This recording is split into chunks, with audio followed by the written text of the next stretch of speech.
Oh, here we are. Another happy day at an odd time of day for us, but life gets in the way of these things occasionally, and so we've had to pull something together on a Tuesday evening so we can have it on the air tomorrow. So there you go. That's why we're a bit different. Nice to see you, Frank, and good to see you've got out of the submarine and you're somewhere nice and pleasant. Yes, I'm up in the tropics for a while. Uh, Excellent. And nice to have you, Derek, joining us. You've been away from the podcasting world for a wee while, Yep, and I'm not in the tropics. and you're not in the tropics. That's for sure. Well, anything south of Tai Happy is not the tropics, isn't it? Yeah. And Peter's not joining us this evening. He's away on holiday. So there you go. So a couple of interesting things that have popped up. And the first one, Frank, you were talking about drones and the like going on in the Ukraine. What's happening there?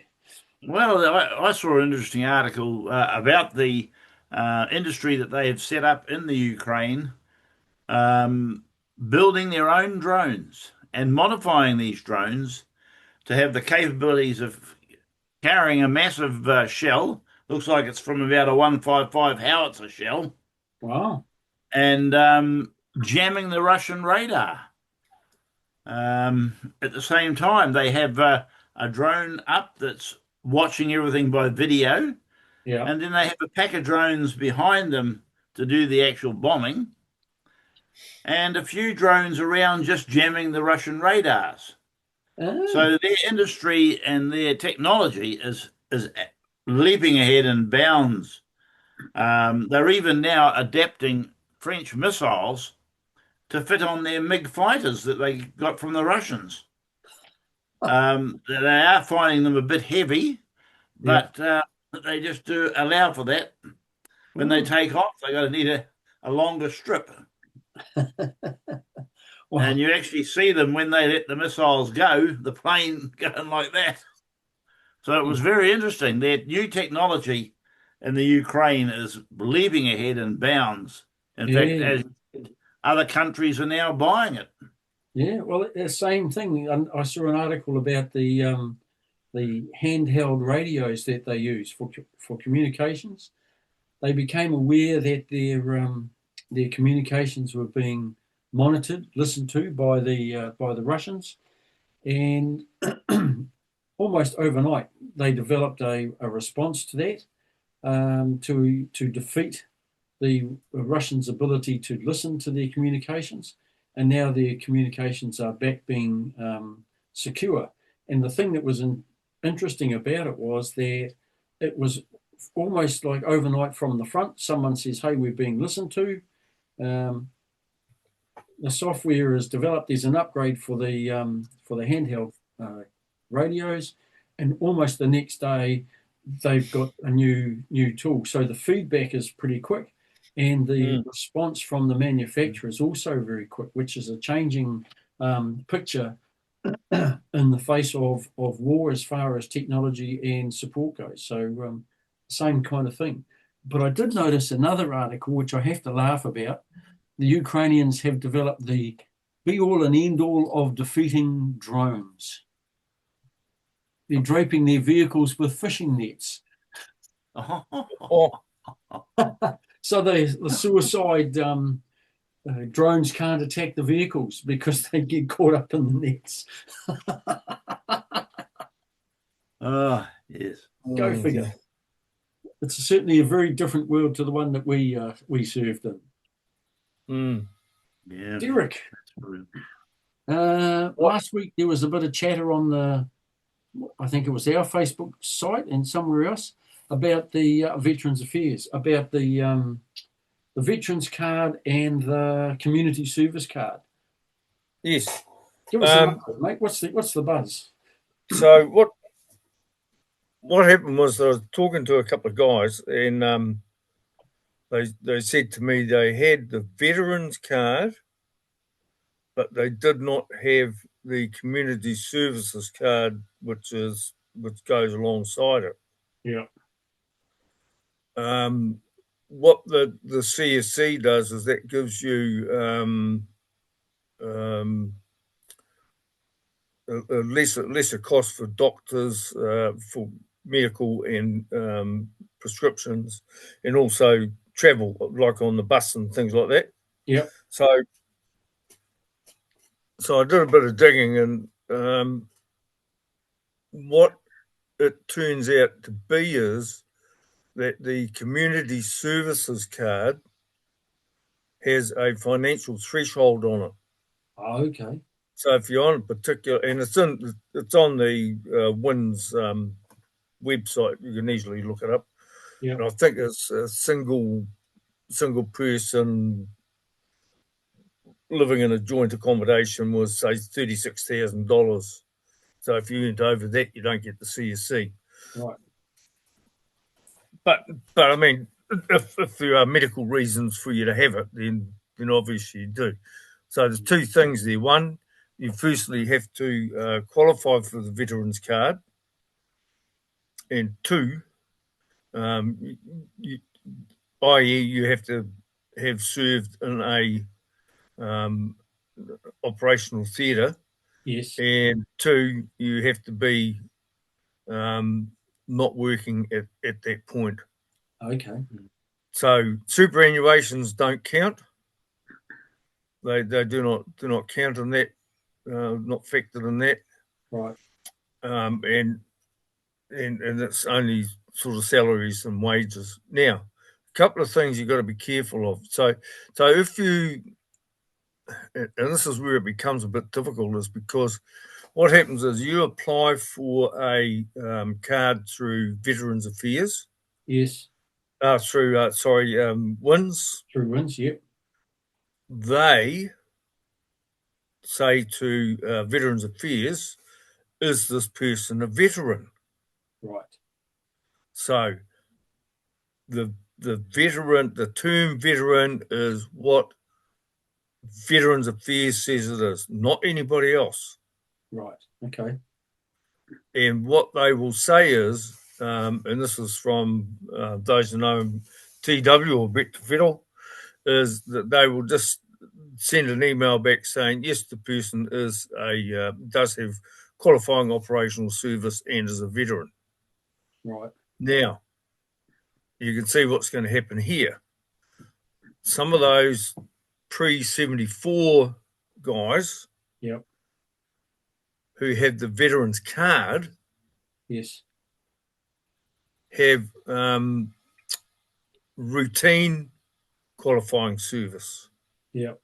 Because they didn't serve in an operational role according to Veterans Affairs. Yes. So they may not get the CSC on that card, but there may be other reasons why they get it. So right. It's just really a matter of turning your card over, checking it, making sure the CSC is on the back, the number's there, and if you don't have it, then applying through to WINS to get it granted. Okay, so the threshold is the so this is for the veterans card, right? The veterans super gold card. Yes. So the threshold is qualifying operational service, which classifies you as a veteran. You get the veterans card. If you aren't employed and solely on the pension, CSC card is attached. Yes. Yeah. Okay. So if service pre-74, no operational service, classified as a veteran. But no operational service. No operational service? Now, that's not a hard and fast rule because I was talking to, I think it was Bob Brownlee, said that he was still working and had veterans card and CSC. Right. So, these things do happen. So it's not a hard and fast rule. I think the thing to do is just to go back and apply for it. Now, look, if there are people out there that obviously there will be people out there that need to get help for medical the medical assistance Yes. and prescriptions, please don't just go, what we do, effort, and wander off. Yeah. Bang on, get it done. Yeah. I've Interesting. put my hand up, and if you need to, but get a hold of me, and I'll try and talk you through it. I'm not an expert, but that's what I've found out over the last few weeks. So please don't. It's something you're entitled to. That we're entitled to. Yep. And this goes back to the Siava argument about trying to get everybody classified as a veteran. Yes. Yeah. But So we'll see what happens with Mr. Pink's veterans proposal. That's irrelevant. Yeah. They're not going to do that. Frank, we knew that right from the start. Yeah. But we'll give you something, but we're not going to spend any money on you. No, exactly. So one thing, Derek, that I found out when I was in hospital, that because I had the community services card, your pension doesn't stop after the 13 days that you're in hospital. Oh, right. No, your veterans card, community service card, it does stop. If you've got the veterans card, it doesn't stop, and you can go overseas for as long as you like, and it doesn't stop. Yep. If you don't have the veterans card, you got the normal super gold card, you'll lose it. Yep, correct. Yep. And same as if you go into like a rest home or something like that. So if thanks for that, Derek. That's all good stuff. If you need to clarify or hunt it up, go onto the Facebook page for Veterans Affairs.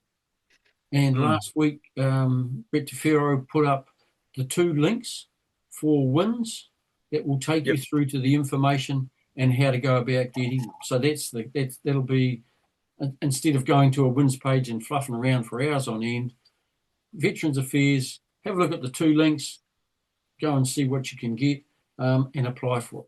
So that was very good. Thanks, Derek. That's excellent. And just while we're on matters of support, through last week, I was talking to a former service person, got a health issue, not under his service, but outside of service, went to WINS, and interestingly enough, he filled out a form, and it was a disability form for a disability allowance. Wasn't a broken limb or anything like that. It was just a health condition.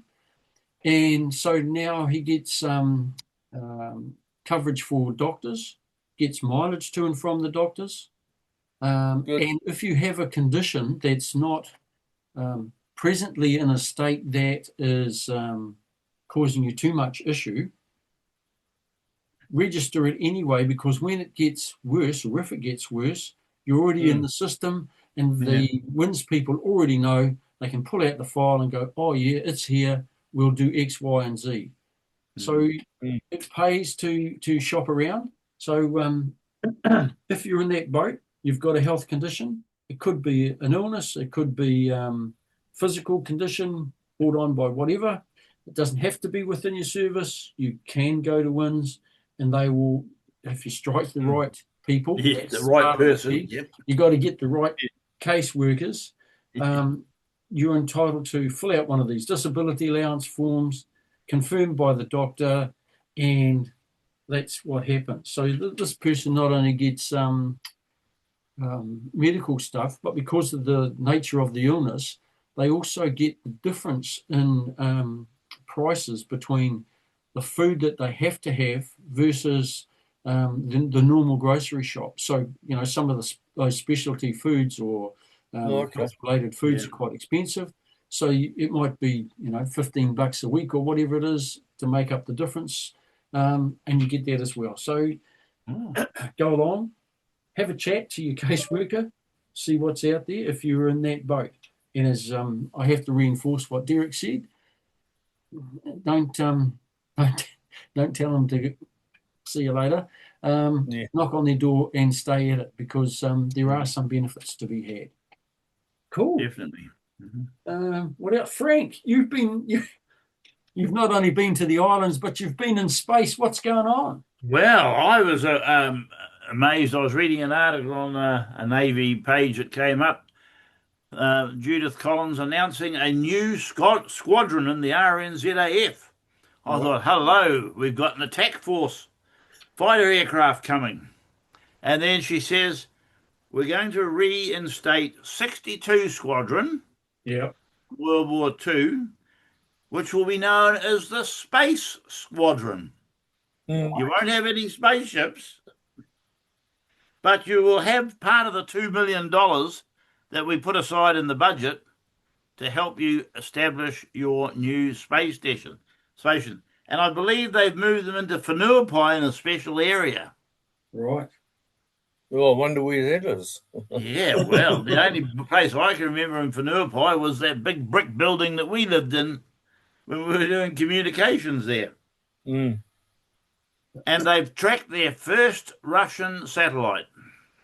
Oh, wow. So the Russians are There we keeping an eye go. on us. They can't afford to bring up the Monoanui, but they can afford to have a squadron, probably a couple of squadron leaders, and that all the braid will go with it. You won't see any aircraftsmen or people like that. How many It'll bolts be- in the squadron, Frank? Did they say? No, but I see that there's about 7 or 8 officers and 1 Navy officer. I noticed. I don't know what he's doing there. Yeah. But I didn't think you could have a squadron unless you had a fleet of aircraft. But never mind. And this is another, I've got to take another step back and go back to the welfare and stuff. I noticed that during the week since we were last on, Joe Cox put a post up on the veterans page. Shout out to Joe, well done. About Piglet, Eeyore, and who's the other one?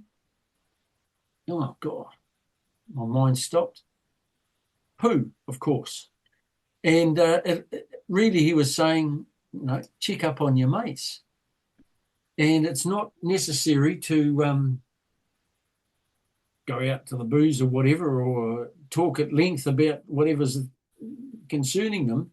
You just got to sit there and be with them, have a coffee, have a quick chat, and that does as much good for the spirit of the person as anything else. So thanks for that reminder, Joe. Very good.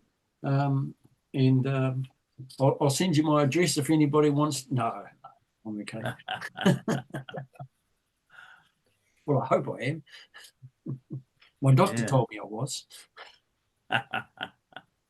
And what else? You had something else from NZ Defence? Yes, the Auditor General's been busy looking Right. into Defence Force staff accepting gifts and hospitality from suppliers.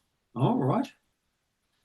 It actually totaled in the last year $418,000 worth of gifts, which were accepted by people in the armed forces. By going to certain commercial suppliers to help them out. Right. They says, no, this is a no. No, you can't do this. You can't go accepting that sack of spuds. Right. And you should also have a gifts register. Right. Well, there we go. It's funny they say that, because I remember we had on the ship a gifts register. Oh, right. I don't ever remember recording anything in it, but we had a little book. I'm pretty sure we had one of those in Singapore on RNZIR. Oh, right, yeah. Gift register, and probably down at 2-1 as well. I'm not sure, but I'm pretty sure we had one of those. Yeah, we definitely had one. I know that. You'd think about it. Yeah, well, it'd be common sense, wouldn't it? Yeah. All the dignitaries visiting and whatnot. Yeah. Okay. Well, that maybe The some Auditor space. General's doing his job. Good on him. Excellent. That's good. Okay. Crossing the bars, Frank. Yes, I've got 1, 2, 3, 5 here. Oh, NZ 13390 White Ian, known as Knocker, able signalman, Royal New Zealand Navy, Korean veteran, crossed the bar 29th of June 2025, and his funeral was held on Friday the 4th of July in Grey Street in Auckland. And we have Miller Anthony Barnaby, a Lieutenant Commander retired, ex-submariner Royal Navy, crossed the bar on 26th of June 2025. And a service for Anthony was held in the Naval Base St Christopher's Chapel. NZ 16240 Hikaka Toby Francis, able seaman, Royal New Zealand Navy, 57 to 63, crossed the bar in Levin, 64 years of age, on the 4th of July 2025. Gorman Des, Surgeon Commander, Royal New Zealand Navy, crossed the bar 2nd of July 2025, surrounded by his family. He was a medical and diving pioneer in the Navy, and his funeral service will be held at St Joseph's Catholic Church, Takapuna, 10 Dominion Street, on Wednesday the 9th of July at 1 p.m. NZ 17527 Southwards Douglas, known as Solly, Royal New Zealand Navy stoker, joined 1962. Solly crossed the bar 3rd of July 2025. Further details of Solly's funeral services are not known at this stage. So I'd just like to pass on to our condolences to all the family and friends of those sailors. And if you need any help and anything, just give us a yell. Thank you.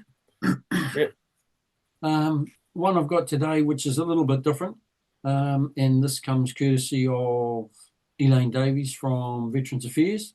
The passing of Dougie Reid, the grand old age of 103. Dougie served with the 27 Battalion during World War II and was wounded at Monte Cassino. And apparently he returned back to Casino for the 70th anniversary commemorations in 2014. And from what Elaine has written, it would appear that he was still up to the stuff that he got up to while he was in Casino back in World War II. but there you go. That's another one of the dwindling number. I think there's like less than 80 or something World War II veterans still alive now. 44188 John W. Shorty Evans, RNZIR, passed away Tuesday, the 1st of July, in Newcastle, New South Wales, aged 80. John was born in Charleston, enlisted in the New Zealand Army in 1969 into RNZIR. Later, 1970, posted to 1 RNZIR and joined 1 Platoon Victor 6 for service in Vietnam. And he continued to serve after his return to New Zealand. And this one just in from Wayne Lindsay. The passing of Tai Titau, Victor 1 and Whiskey 1 in Brisbane this morning. More details will follow when they become available. Derek, are you up for doing the ode? Yeah, sure. Thank you very much. Okay. And my condolences also to those families, and I'm pretty sure I remember Shorty. And Tonto to tires, sounds like. They shall grow not old as we that are left grow old. Age shall not weary them, nor the years condemn. At the going down of the sun, end of the morning, we will remember them. We will remember them, lest we forget. Thank you, Derek. Thank you, Frank, for joining us. And thank you for those of you who are watching online, either later on Tuesday evening or sometime during the day on Wednesday. Thanks for joining us. A little bit different today. So there you go. And just another reminder of the Joe Cox cartoon, Piglet, Pooh and Eeyore. So if you're a bit in the Eeyores, whistle up somebody, get them to come pay you a visit, have a coffee, have a chat, or pop into a local cafe or hospitality venue. And don't forget, stay in touch. Get on the phone, talk, email, Facebook. It's so easy to communicate today. Yeah. And what's the other thing? Was there one other thing? No, maybe not. Old age, brain stop. There you go. The AGM? The AGM, yes, that's rocking around at the end of the month, the 26th, at the Templeton RSA, 5 o'clock in the evening. We're still looking for committee members and a new president. So there you go. If you get the mood, put your hand up, get someone to nominate you, sign off the form, someone to second it, sign off the form and send it off to Morris. And you'll be on the committee. You might be one of the faces on this on this podcast in August. So for me, I think there's only 2 more after this one, and that'll be my last one. So there you go. Take care, and we'll catch you all next week. Thank you for joining us, Derek. Okay. Thank you for that information. Welcome. And if you want to do something about your veterans card or the super card and the community services card, get in touch with Derek, and he will be able to either point you where to go to get some assistance or assist you himself, even though he's flat out and working like nothing. Not really. No, if there's experts out there, yep. Experts, please don't just give me the bullet. Use your expertise, put it on the sites, and let's go from there. Yep. Yeah. Good one. If in doubt, ask. That's it. I ain't an expert. Just trying to help. Okay, thanks, guys. Have a good evening. Righto then. Okay, good night. Good night, friends.